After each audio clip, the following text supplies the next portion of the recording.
जैन साथियों, मैं आपका दोस्त उमाशंकर पंचोली। स्वागत है आप सबका साहित्य शिखर क्लासेस के यूट्यूब चैनल पर। हम बात कर रहे हैं हमारे हिंदी साहित्य इतिहास को लेकर, और हम देख चुके हैं आदिकाल, सिद्ध साहित्य, नाथ साहित्य, और आज हम बात करेंगे जैन साहित्य के बारे में। तो आशा करता हूँ आप सभी अच्छे होंगे, स्वस्थ होंगे, निरोगी होंगे, अच्छे से तैयारी कर रहे होंगे और अपनी जो क्लास है रेगुलर ले रहे होंगे, नोट्स बना रहे होंगे और अपनी तैयारी को दिन प्रतिदिन एक उच्च स्तर पर लेके जा रहे होंगे। तो आज शुरू करते हैं जैन साहित्य, उसके बारे में देखेंगे और जैन साहित्य के महत्वपूर्ण तथ्यों के बारे में देखेंगे। ठीक है, तो शुरू करते हैं आज क्लास। तो आज जो है हम पढ़ेंगे जैन साहित्य। जैन साहित्य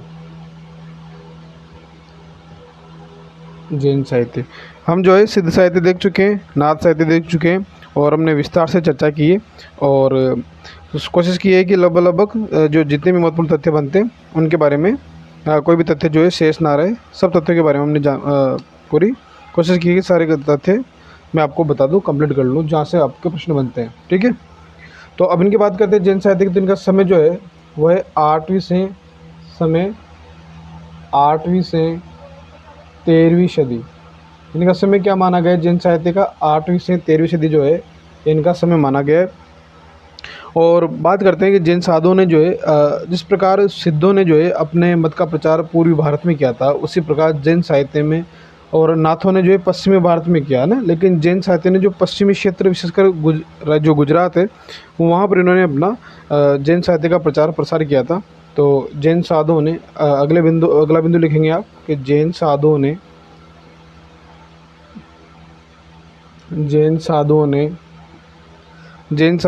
अपने मत का प्रसार अपने मत का प्रसार कहाँ किया था? तो हिंदी कविता के माध्यम से हिंदी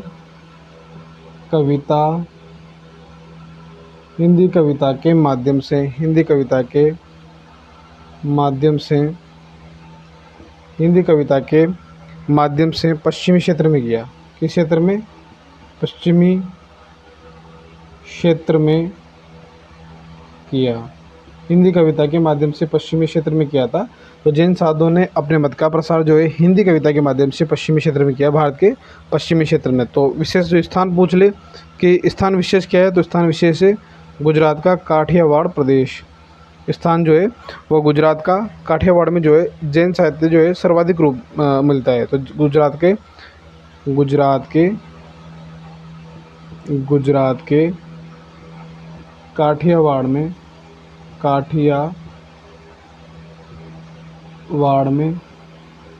सर्वाधिक जो है जैन साहित्य लिखा गया। सर्वाधिक साहित्य लिखा गया। ठीक है, गुजरात के स्थान विशेष पूछ ले तो गुजरात के काठियावाड़ क्षेत्र में सर्वाधिक साहित्य लिखा गया। और इनकी जो भाषा थी वो क्या थी? भाषा थी अपभ्रंश। भाषा का पूछ ले कि भाषा क्या थी? जैन साहित्य की तो भाषा थी अपभ्रंश। भाषा का नाम है अपभ्रंश भाषा। ठीक है, यहाँ तक स्क्रीनशॉट ले लें आप।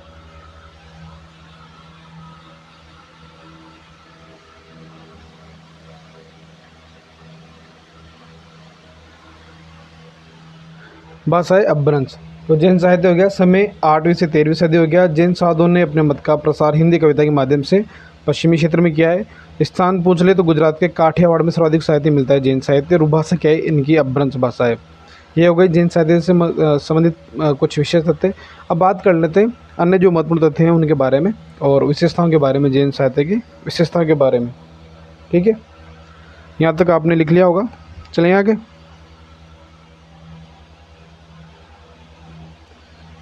देखो, बहुत जल्द जो है वैकेंसी आने वाली है और आपको जो है इन क्लासों के अलावा भी आप जो तैयारी कर रहे हैं अपनी, उस तैयारी में जैसे रिवीजन करना, प्रैक्टिस करना, उन चीज़ों को ज़्यादा से ज़्यादा टाइम अपनी स्टडी को दें और बाहरी भटकाओं से, बाहरी दुनिया से जो भी जिससे आपकी जो तैयारी में बाधा पहुँचे, उससे दूर रहने की कोशिश करें, क्योंकि अब समय जो है ज़्यादा शेष नहीं है, इसलिए तैयारी को पर ज़्यादा फोकस करें, है ना। अब बात कर लेते हैं जैन साहित्य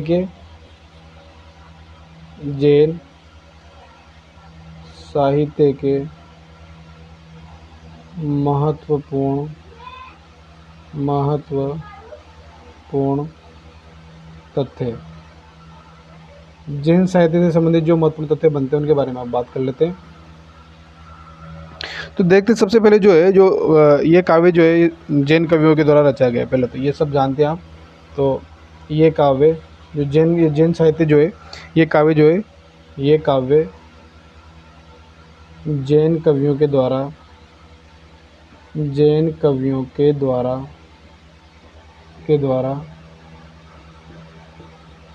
गया है। जैन कवियों के द्वारा रचा गया है, ये बात आप सभी जानते हैं। जैन कवियों के द्वारा रचा गया है, पहली बात। दूसरी बात करें तो इनमें जो है जैन धर्म से संबंधित व्यक्तियों को एक चरित्र नायक के रूप में चरित्र नायक बनाया गया है। तो इनमें जो जैन साहित्य है इनमें जैन धर्म से संबंधित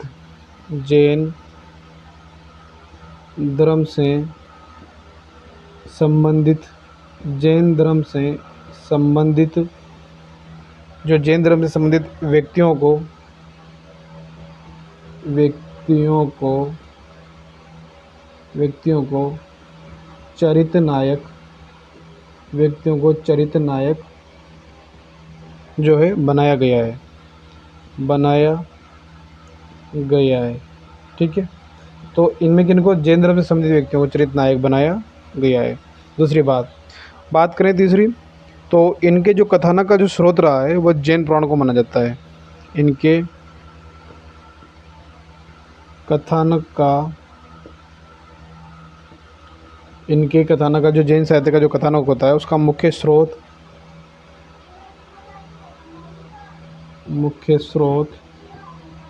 जिसे उपजीव्य भी बोल सकते हैं ना, उपजीव्य जैन पुराण किसको, इनके कथानक का मुख्य स्रोत जो है उपजीव्य जैन पुराण को माना जाता है।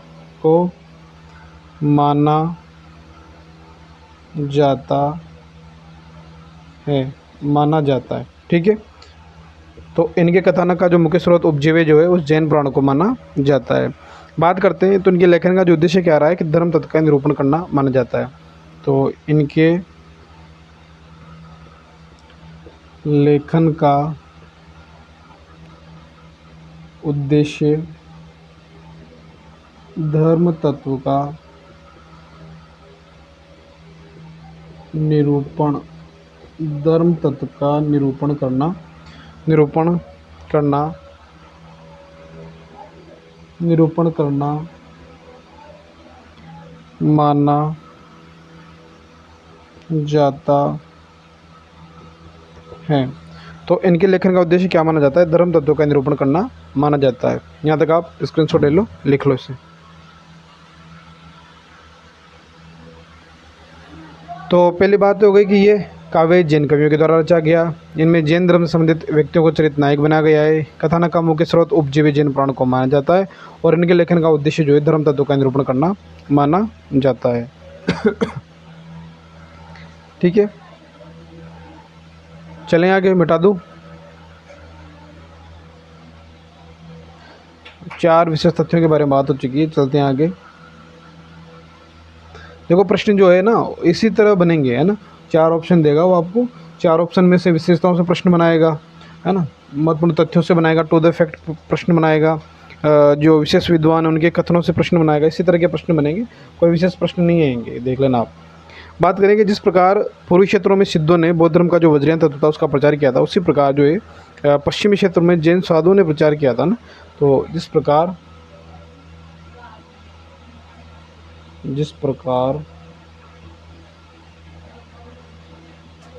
पूर्वी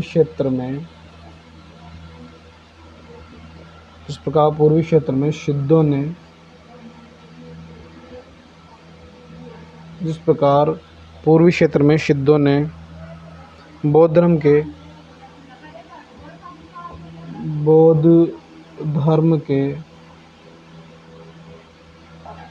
के वज्रयान तत्व का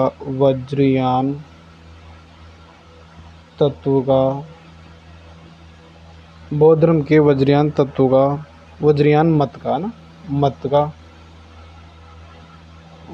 मत का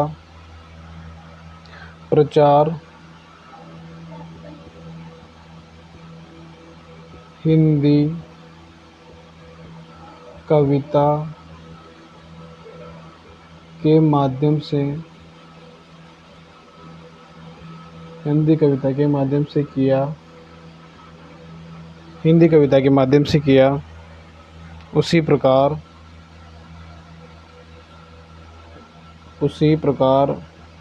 पश्चिमी क्षेत्र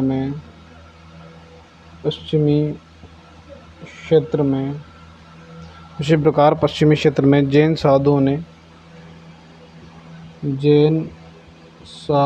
ने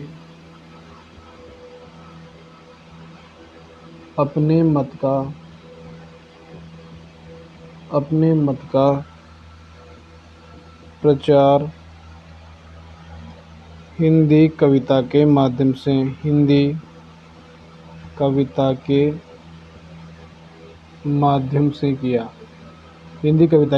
से किया। ठीक है। तो जिस प्रकार पूर्वी क्षेत्र में सिद्धों ने किया उसी प्रकार पश्चिमी क्षेत्र में जैन साधुओं ने अपने मत का प्रचार प्रसार किया।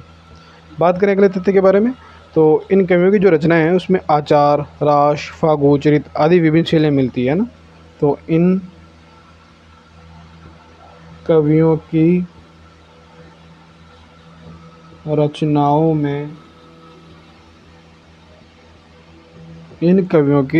में क्या मिलती है, कौन कौन सी शैलियाँ मिलती है, तो आचार, रास, फागु, चरित आदि विभिन्न शैलियाँ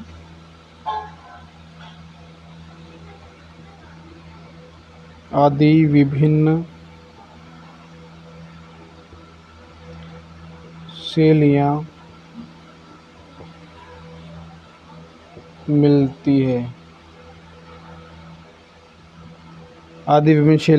है। और बात करें अगले तथ्य के बारे में, तो आचार शैली जो है वह जैन काव्यों के घटनाओं के स्थान पर उपदेशात्मक को प्रधानता दी गई है। तो आचार शैली में क्या है, तो आचार जो शैली है इनकी जैनों के आचार शैली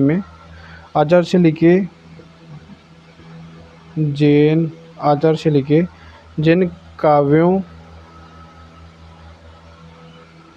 जैन काव्यों में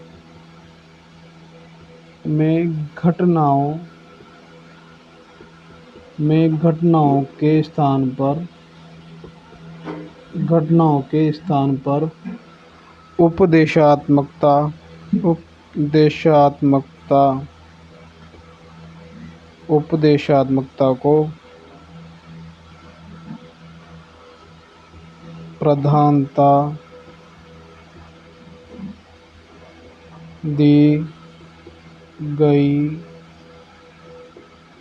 उपदेशात्मकता को प्रधानता दी गई है। स्क्रीनशॉट ले लो आप।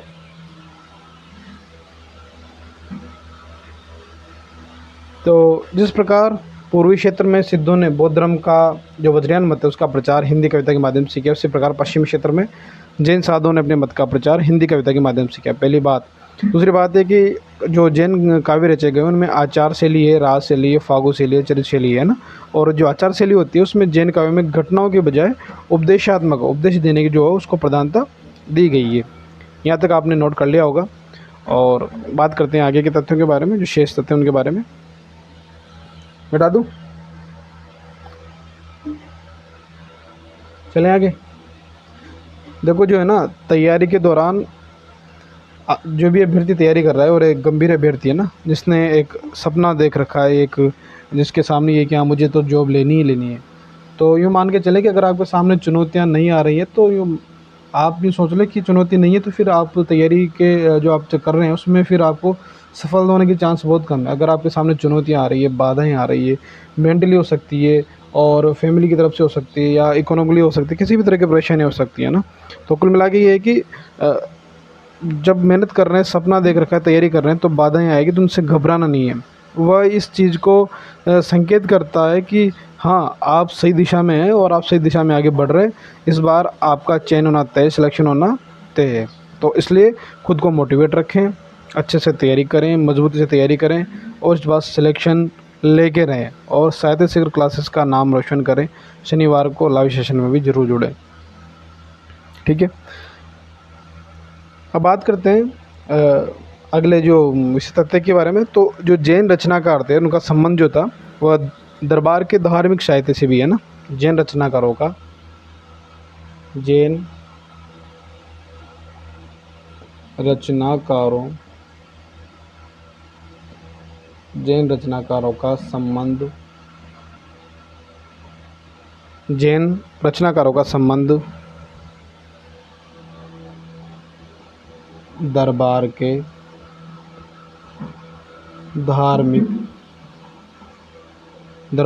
धार्मिक साहित्य जैन रचनाकारों का संबंध दरबार के धार्मिक साहित्य से है ना, धार्मिक साहित्य से है।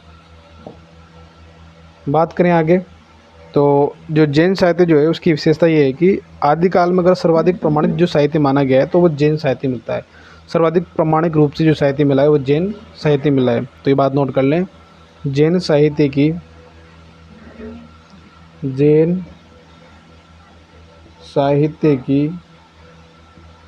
यह विशेषता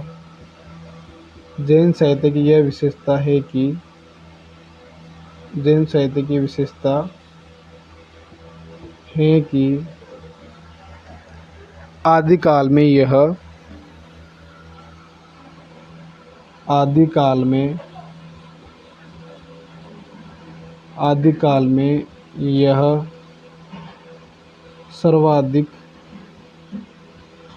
आदिकाल में यह सर्वाधिक प्रामाणिक ढंग से प्राप्त होता है। तो जैन साहित्य की ये विशेषता है कि आदिकाल में यह जो है सर्वाधिक प्रामाणिक ढंग से प्राप्त होता है। देखो आप लोगों के बहुत सारे कमेंट्स इस बारे में आ रहे थे कि सर जो है आधुनिक काल की रचनाओं को कैसे याद करें, उनकी रचनाओं को याद करना बहुत मुश्किल होता है। तो एक पहली बात तो ये कि अभी हम जो पढ़ रहे हो आपका उस पर ध्यान होना चाहिए ना। और फिर अगर आप एक्स्ट्रा जैसे मान लो आपने पढ़ रखा है, आप केवल रिविजन के तौर पे क्लास ले रहे हैं और आपको आधुनिक काल में दिक्कत आ रही है, तो उसका एक ही तरीका है। मैंने जो तरीका अपनाया था वो ये था कि सबसे पहले जो आधुनिक काल की जो रचना है ना उनको कम से कम 3 बार तो आप ये बिना सोचे पढ़ लो कि मुझे कुछ याद भी हो रहा है या नहीं हो रहा है, बिना सोचे समझे पढ़ लो। उसके बाद आपको अपने आप लगने लग जाएगा। एक पिछले सालों के पेपर भी देखो, फिर आपको लगेगा कि हाँ, जैसे अब हम देखते हैं तो भारतेंदु हरिश्चंद्र है, जयशंकर प्रसाद है, महादेव वर्मा है, ये विशेष कालखंडों में इनसे ज़्यादा प्रश्न बनते हैं। तो इनकी रचनाओं को इनके प्रकाशन वर्ष सहित याद करने की कोशिश करो। बाकी जो रचना है उनको आप केवल नॉर्मली पढ़ लो। ऑप्शन में अपने आप आपको पता लग जाएगा कि हाँ, अगर सीधा सरल प्रश्न बनेगा जैसे कि नॉर्मली विशेष जो चर्चित जो होते हैं ना, कहानीकार, उपन्यासकार, प्रसिद्ध जो है उन्हीं से प्रश्न बनता है। अगर एक दो एक्स्ट्रा प्रश्न आ गए तो फिर उसमें आपको डरने की ज़रूरत है भी नहीं, क्योंकि वो किसी को भी नहीं आएंगे, ऐसे प्रश्न आते हैं फिर। तो मेरा ये मानना है। और आपको एक तो क्या करना है कि डेली उनका जो है, जैसे मान लो आप अगर 10 लेखकों के बारे में पढ़ रहे हैं, उपन्यासकार, आप मान लो आपने उपन्यास पढ़ लिए पूरे, तो अगले दिन जो है कम से कम आधा घंटा वापस उन उपन्यासों को पढ़ो, फिर सैटरडे संडे को पढ़ो और फिर लास्ट में महीने के एंडिंग में पढ़ो। 3 बार अगर कोई आपने पढ़ लिया ना, कोई चैप्टर, कोई भी टॉपिक, तो मान को चले कि फिर आप उसमें से क्वेश्चन गलत होने की संभावना आपके बहुत कम हो जाती है। फिर भी अगर आपको याद नहीं हो रहे हैं तो आप, मेरे हिसाब से ये है कि आप जैसे मान लो 2 उपन्यासकार ले लिए आज आपने, उन दोनों के उपन्यास लिख लिए और याद कर लिए। फिर अगले नेक्स्ट दिन 2 उपन्यासकार ले लिए, फिर लिख लिए, फिर याद कर लिए। और ये ज़्यादा से आधुनिक काल की रचना को याद करने का सही तरीका क्या है, ज़्यादा से ज़्यादा जो है प्रैक्टिस करो। क्योंकि आप देखोगे हो सकता है ना कहीं कोई उपन्यास आपको पढ़ लिया हो, आपको याद हो गया हो, लेकिन जैसे ऑप्शन में आएगा तो आपके दिमाग में हो सकता है कि वो नहीं है। तो ऑब्जेक्टिव निकालोगे तो ज़्यादा चीज़ें याद होगी, तो फिर ऑब्जेक्टिव निकाल के भी आप उसको याद कर सकते हैं। ठीक है, तो अभी चलते हैं अपने टॉपिक पे। तो जैन रचनाकारों का संबंध जो है दरबार के धार्मिक साहित्य से है और जैन साहित्य की विशेषता यह है कि आदिकाल में यह सर्वाधिक प्रामाणिक ढंग से प्राप्त होता है।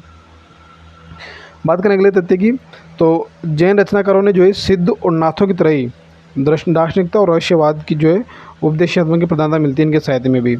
तो जैन रचनाकारों ने भी सिद्धों और नाथों, सिद्धों और नाथों की तरह, सिद्धों और नाथों की तरह दार्शनिकता, दार्शनिकता, रहस्यवाद और उपदेशात्मक उपदेशात्मक रचनाओं की, उपदेशात्मक जैन रचनाकारों ने भी उपदेशात्मक की प्रधानता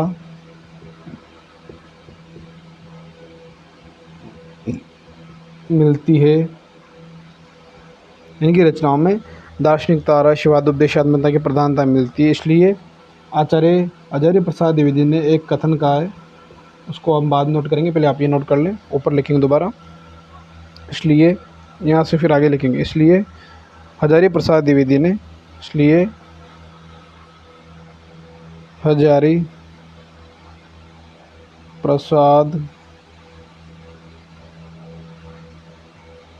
द्विवेदी ने जैनों के लिए एक बात कही है, उसको लिखेंगे अपन, है ना। तो यहाँ तक लिख लें, पहले आप स्क्रीनशॉट ले लो।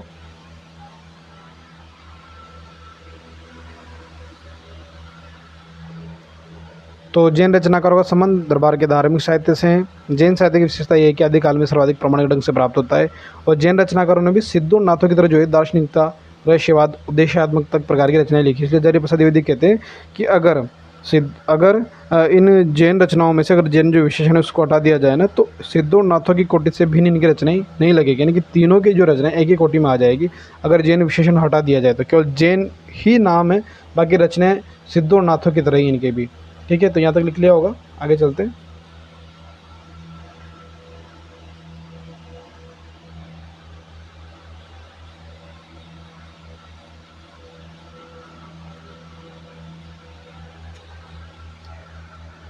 तो हजारी प्रसाद द्विवेदी क्या कहते हैं? हजारी प्रसाद द्विवेदी लिखते हैं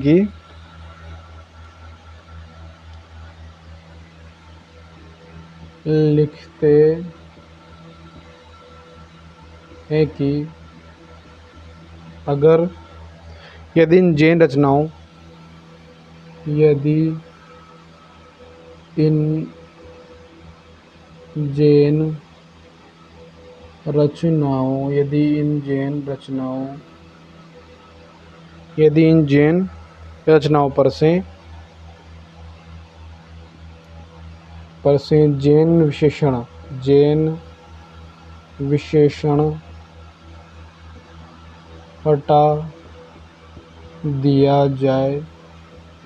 हटा दिया जाए, यदि इन जैन रचनाओं से जैन विशेषण हटा दिया जाए तो ये रचनाएं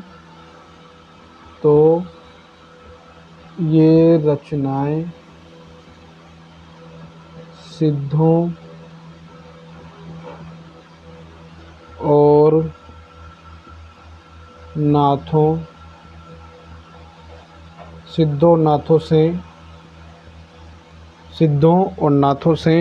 नाथों की कोटि से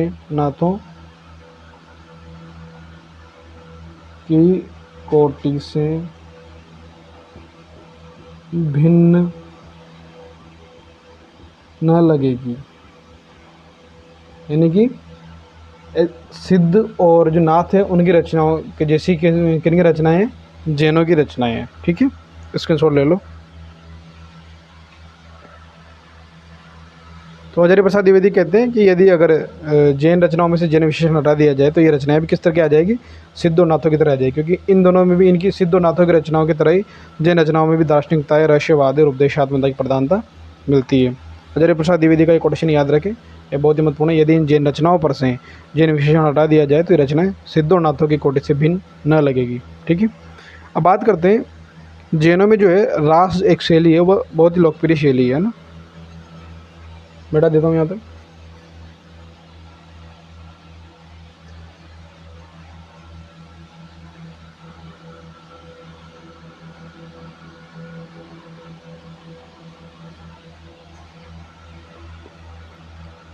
तो अगली बात है कि जैन रचनाओं में जो है जो रास शैली है ना, जैनों में रास एक लोकप्रिय शैली है ना, जैनों में रास एक लोकप्रिय शैली है, एक लोकप्रिय शैली। जैनों में जो है रास एक लोकप्रिय शैली है। तो बात करते हैं रास शब्द की उत्पत्ति से संबंधित तथ्यों के बारे में। रास शब्द की व्युत्पत्ति से, रास शब्द की व्युत्पत्ति से संबंधित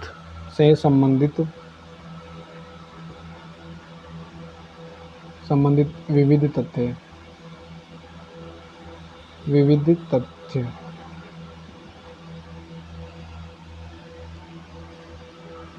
ठीक है। तो रास शब्द की व्युत्पत्ति से संबंधित विभिन्न तथ्यों के बारे में बात कर लेते हैं, उसके बाद बात करेंगे जैन साहित्य के प्रमुख कवियों के बारे में। तो सबसे पहले देखते हैं रास शब्द जो है संस्कृत साहित्य में क्रीड़ा व नृत्य संबंधित था। शुरुआत में रास शब्द संस्कृत साहित्य में रास शब्द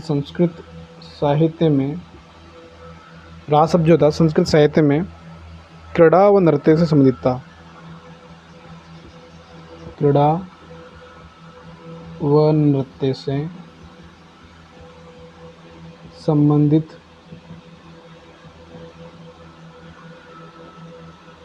था।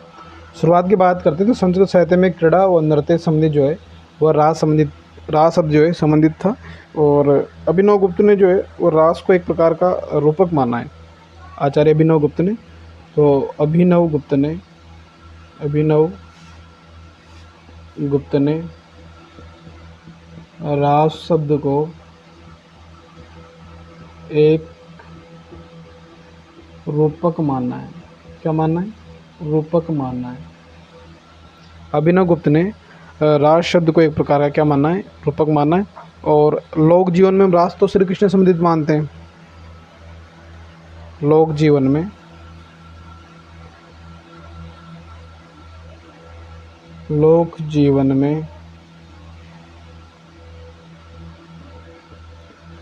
रास शब्द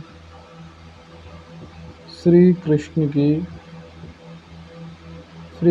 की लीलाओं के लिए रूढ़ हो गया है। लोक जीवन में जो है वो रास शब्द जो है श्री कृष्ण की लीलाओं के लिए रूढ़ हो गया है। और जैन साधुओं ने जो है रास को एक प्रभावशाली रचना शैली का रूप प्रदान किया था। तो जैन साधुओं ने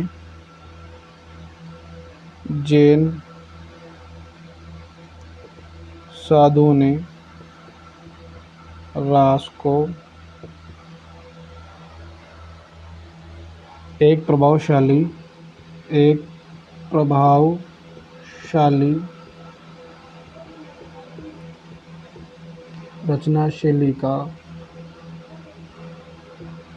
एक प्रभावशाली रचना शैली का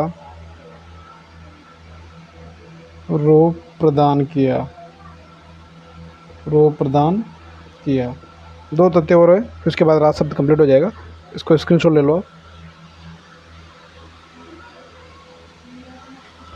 तो जैनों में जो है रास क्या एक लोकप्रिय शैली है। और रास शब्द की व्युत्पत्ति संबंधित बातें करते हैं तो रास शब्द संस्कृत में सबसे पहले क्रीड़ा और नृत्य संबंधित था। अभिनव गुप्त ने रास को एक रूपक का रूप माना है। और लोक जीवन में रास श्री कृष्ण की लीलाओं से संबंधित उनके लिए रूढ़ हो गए। और जैन साधुओं ने रास को क्या कहा था? एक प्रभावशाली रचना शैली का रूप प्रदान किया था। बात करते हैं आगे। यहाँ तक आपने स्क्रीनशॉट ले लिया होगा। आप वीडियो को रोक के स्किप करके भी अपने नोट्स बनाते रहें। और नोट्स बनाने के साथ साथ रिवीजन पे ज़्यादा फोकस करें, ठीक है ना। रिवीजन सबसे महत्वपूर्ण है। रिवीजन के बिना कुछ भी नहीं है। बात करते हैं तो फिर जब जैनों ने जैसे रचना शैली के रूप प्रदान किया तो जैन मंदिरों में जो है श्रावक जो होते थे ना जैन धर्म के, और रात्रि समय ताल देकर रास का गायन करते थे। जैन मंदिरों में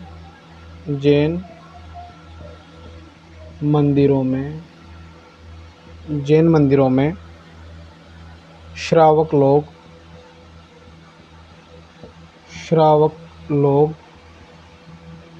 रात्रि के समय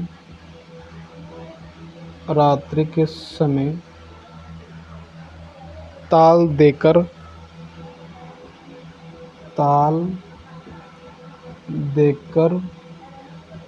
रास गायन किया करते थे। तो जैन मंदिरों में श्रावक जो लोग थे वो रात्रि के समय ताल देकर रास का गायन किया करते थे, और ये जो रास पद्धति है वो 14वीं शताब्दी तक चलती रही। इस पद्धति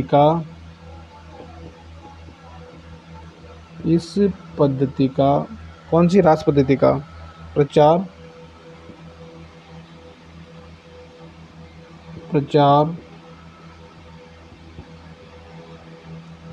14वीं शताब्दी तक चलता रहा। ठीक है, इस पद्धति का जो प्रचार है 14वीं शताब्दी तक चलता रहा। आज की क्लास में इतना ही। अगली क्लास में बात करेंगे जैन साहित्य से संबंधित महत्वपूर्ण जो कवि हैं उनके बारे में। तो आज हमने क्या पढ़ा है, समय इनका जैन साहित्य समय एक बार रिवीजन कर लेते हैं, फास्ट रिवीजन 2 मिनट में। 8वीं से 13वीं सदी, और जैन साधुओं ने हिंदी कविता के माध्यम से अपना जो प्रचार किया वह पश्चिमी क्षेत्र में किया है। गुजरात के स्थान पूछ रहे तो गुजरात का काठियावाड़ है ना, सर्वाधिक साहित्य वहाँ लिखा गया, और भाषा अपभ्रंश से।